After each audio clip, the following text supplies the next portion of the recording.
Hello everyone, welcome to this video. इस video में हम सॉल्व करते हैं क्लास 10th चैप्टर 1 एक्सरसाइज 1.2। तो फर्स्ट क्वेश्चन हमारे पास इसमें है। क्वेश्चन नंबर फर्स्ट की स्टेटमेंट रीड करते हैं। Prove that root 5 is irrational. हमने प्रूव करना है कि रूट 5 एक इरेशनल नंबर है। तो इसके लिए हम कैसे सॉल्व करेंगे? हम एज्यूम करते हैं that root 5 is rational number, उसकी डेफिनेशन यूज करते हैं एंड देन हम उसका कॉन्ट्रडिक्शन प्रूव कर देंगे। क्लियर है? इस तरीके से हमने क्वेश्चन को सोल्व करना है। तो सबसे पहले हमने लेट करना है, let root 5 be a rational number. Root 5 हमारे पास रैशनल नंबर है। It means root 5 is equals to P by Q की फॉर्म में होगा, where p and q are coprime and q is not equals to 0।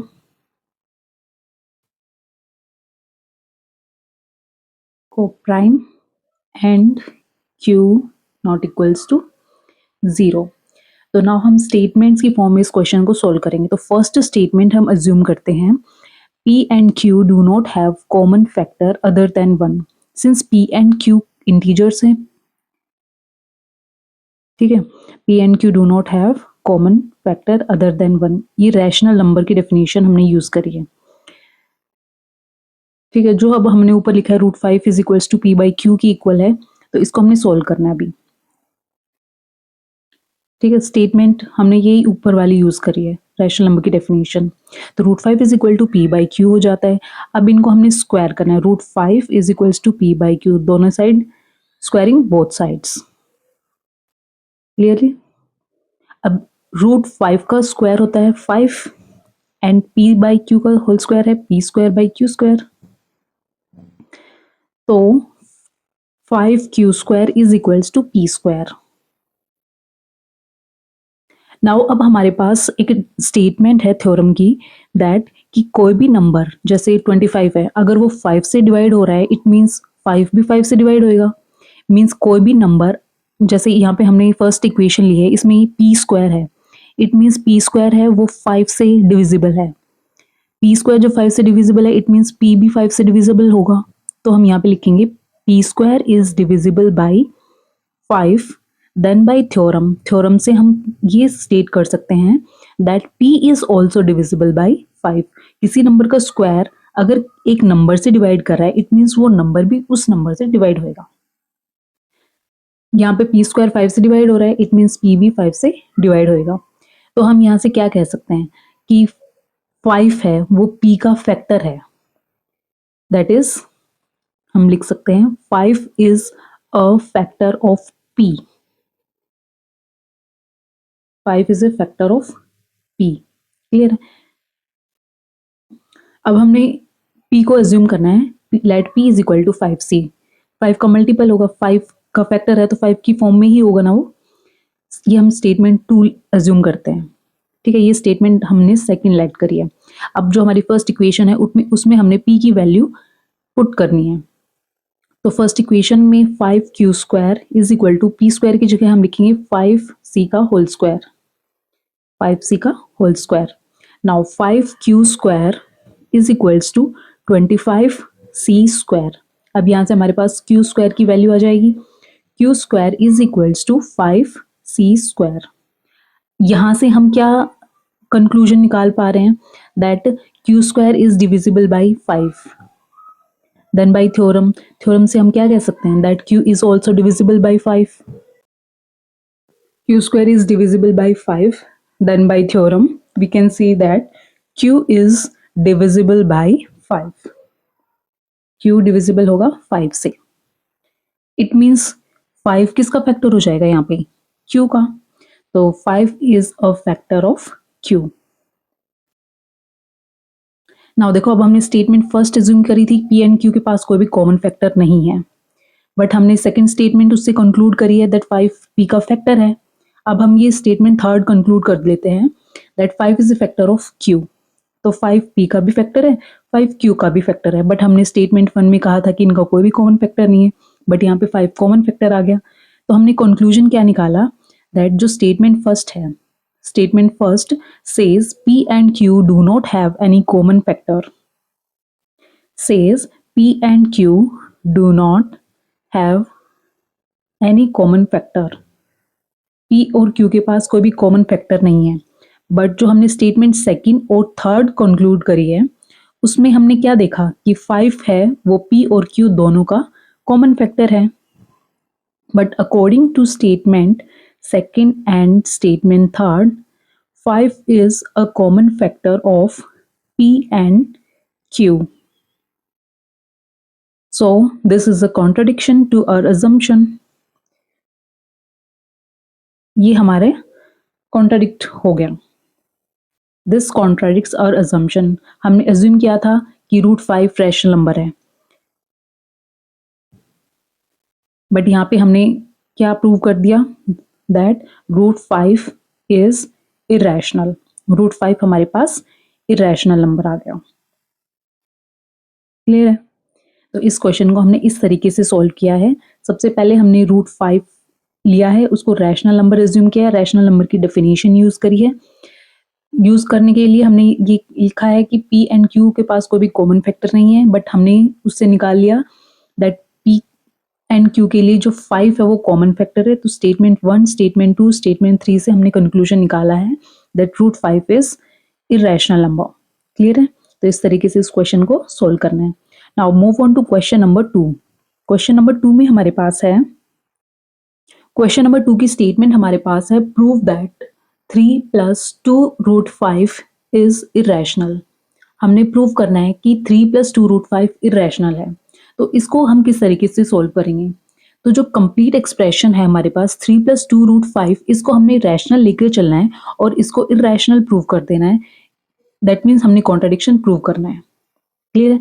तो हम सबसे पहले लिखेंगे लेट 3 + 2√5 इज रैशनल। ये हमारे पास रैशनल है। एंड रैशनल की डेफिनेशन क्या होती है हमारे पास कि हमारे पास दो इंटीजर्स होते हैं a एंड b, जो a/b की फॉर्म में एग्जिस्ट करते हैं where b is not equals to 0। Clear है? Therefore we can find two integers a and b such that b is not equals to 0 और ये a/b की फॉर्म में एग्जिस्ट करते हैं। ठीक है? तो हमने ये जो एक्सप्रेशन है 3 + 2√5 ये इक्वल हो जाएगा a/b के, क्योंकि हमने इसको रैशनल एज्यूम किया है। तो 2√5 इज इक्वल्स टू a/b -3 के इक्वल, एंड √5 इक्वल हो जाएगा 1/2 इंटू a/b -3। सिंस अब हमें पता है कि a हमारे पास इंटीजर है, b हमारे पास इंटीजर है, तो जो कंप्लीट एक्सप्रेशन है दैट इज 1/2 इंटू a/b -3, ये कंप्लीट एक्सप्रेशन भी हमारे पास एक रैशनल नंबर हो जाएगा। क्लियर है? Since a and b are integers, that means this complete expression will be a rational number. अब रैशनल नंबर हमेशा रैशनल नंबर के ही इक्वल होता है। क्लियर है? इरेशनल नंबर के इक्वल नहीं होगा। इट मीन्स जो ये एक्सप्रेशन है ये इक्वल है √5 के, इट मीन्स √5 भी हमारे पास रैशनल हो जाएगा। बट हमें क्या पता है कि √5 एक इरेशनल नंबर है। So this is the contradiction, this contradicts that √5 is irrational. √5 is irrational. So our assumption is false. So our assumption is false. हमारी assumptions गलत हो जाती है। Therefore, we can say that this complete expression 3 + 2√5 is irrational. Therefore, 3 + 2√5 is irrational. Simply हमने क्या किया है? Contradict prove किया है। 3 + 2√2 को रैशनल प्रूव किया है, उसकी डेफिनेशन यूज करी है एंड उसका कॉन्ट्राडिक्शन हमने प्रूव किया है। इस तरीके से इस क्वेश्चन को सोल्व किया है। Now move on to question number 3। Question number 3 की स्टेटमेंट हमारे पास है prove that the followings are irrational. हमने जो ये 3 पार्ट्स गिवन है हमें इनको प्रूव करना है कि ये इरेशनल है। तो सबसे फर्स्ट पार्ट हमारे पास गिवन है 1/√2। हमें क्या गिवन है? 1/√2। हमें इसको इरेशनल प्रूव करना है। इरेशनल प्रूव करने के लिए हम इसको लेंगे, अज्यूम करेंगे that 1/√2 is rational. Let 1/√2 is rational. So rational number की डेफिनेशन हम यहाँ यूज करेंगे। Therefore we can find two integers a and b such that b is not equals to 0. Such that b is not equals to 0। तो 1/√2 किसके equal हो जाएगा? a by b के equal हो जाएगा। यहाँ से √2 इक्वल हो जाएगा b बाई a के। सिंस a एंड b हमारे पास इंटीजर्स हैं, तो a b बाई a हमारे पास क्या हो जाएगा? Rational. b by a is rational as a and b are integers. Therefore √2 भी हमारे पास रैशनल हो जाएगा, क्योंकि रैशनल नंबर हमेशा इक्वल होता है रैशनल नंबर के। तो b बाई a अगर हमारे पास रैशनल है, इट मीन्स √2 भी हमारे पास क्या होगा? रैशनल होगा। बट वी नो कि √2 हमेशा क्या होता है? इरेशनल नंबर होता है। So this is a contradiction. This contradicts that √2 is irrational. तो हमने जो अज्यूम किया था वो फॉल्स हो जाएगा। So our assumption √2 is irrational. So our assumption is false. Therefore 1/√2 is irrational. हमने इसको भी सेम तरीके से सॉल्व किया है।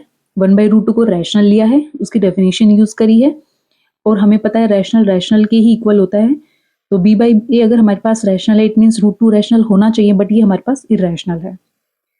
तो ये कॉन्ट्राडिक्शन आ जाती है, तो 1/√2 हमारे पास इरेशनल हो जाएगा। क्लियर है? Now move on to question number 3 का सेकेंड पार्ट। सेकेंड पार्ट में हमारे पास गिवन है 7√5। तो हम लेट करेंगे, let 7√5 is rational, therefore we can find two integers a and b such that b is not equals to 0. So 7√5 is equals to a by b. तो √5 equal हो जाएगा हमारे पास 1/7 a by b, that means a by 7b. Since a and b हमारे पास rational है, तो ये expression that is a upon 7b rational हो जाएगा। a by 7b is rational as a and b are integers. 7 a by 7 भी हमारे पास रैशनल है, इट मीन्स √5 भी हमारे पास क्या होना चाहिए? रैशनल होना चाहिए। देयरफॉर √5 शुड बी, √5 हमारे पास क्या होना चाहिए? Should be rational. But we know कि √5 एक इरेशनल नंबर है, but this is a contradiction. Hence our assumption, contradiction, hence our assumption is false. Assumption is false. So जो गिवन है हमारे पास 7√5 is irrational. 7√5 हमारे पास क्या हो जाएगा? irrational. ठीक है, तो इन क्वेश्चंस को हम इस तरीके से सॉल्व करेंगे। क्लियर है? नाउ लास्ट पार्ट हमारे पास गिवन है थर्ड पार्ट, दैट इज 6 + √2। इसको भी हमने सिमिलरली प्रूव करना है। Late 6 + √2 is rational. 6 + √2 हमारे पास क्या है? रैशनल है। रैशनल नंबर की डेफिनेशन यूज करेंगे, therefore we can find two integers. Therefore we can find two integers a and b such that b is not equals to 0, that is 6 + √2 is equals to a by b हो जाएगा। √2 हमारे पास हो जाएगा a by b -6। ठीक है, since हमें पता है a by b हमारे पास क्या है? इंटीजर्स हैं, तो एक्सप्रेशन जो लेफ्ट साइड में हमारे पास, सॉरी राइट साइड में है, a by b -6, ये जो एक्सप्रेशन है ये क्या होगा? हमारे पास रैशनल होगा। और रैशनल नंबर हमेशा रैशनल के इक्वल होता है, इट मीन्स इसके हिसाब से हम ये कह सकते हैं कि √2 रैशनल होगा। बट हमें पता है कि √2 एक इरेशनल नंबर है। ठीक है, तो ये कॉन्ट्राडिक्शन आ जाता है। Therefore √2 should be rational. जब राइट साइड हमारे पास रैशनल है इस के अकॉर्डिंग, तो हम लेफ्ट साइड को भी यही कहेंगे कि ये रैशनल है, but this is a contradiction, hence our assumption is false. hence our assumption is false. So 6 plus root 2 क्या हो जाएगा? irrational. So 6 plus root 2 is irrational. तो इन क्वेश्चंस को हमें सेम तरीके से सोल्व करना है, कॉन्ट्राडिक्शन प्रूव करना है, इनमें इरेशनल प्रूव करना है, रैशनल लेके चलेंगे, ठीक है। Thank you for watching this video. Please like, share and subscribe to this channel. Thank you so much.